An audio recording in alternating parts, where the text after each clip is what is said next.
मी योगेश ज्योती रामदास कदम ईश्वर साक्ष शपथ घेतो की कायद्याद्वारे स्थापित झाले आहे अशा भारताच्या संविधानाबद्दल मी खरी श्रद्धा व निष्ठा बाळगीन।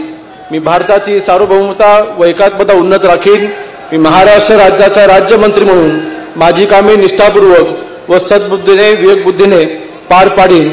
आणि संविधान व कायदा यानुसार सर्व तऱ्हेच्या लोकांना मी निर्भयपणे व निपक्षपणे तसेच कोणत्याही विषयी महत्वभाव आणि आकष्ट बाळगता न्यायपूर्ण वागणूक देईन।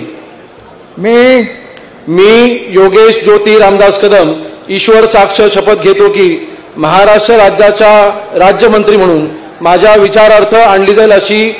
किंवा मला ज्ञात होईल अशी कोणतीही बाब असा राज्यमंत्री म्हणून माझी कामे यथायोग्य पार पाडण्यासाठी आवश्यक असेल ते खेरीज करून एरवी मी कोणत्याही व्यक्तीला किंवा व्यक्तींना प्रत्यक्षपणे वा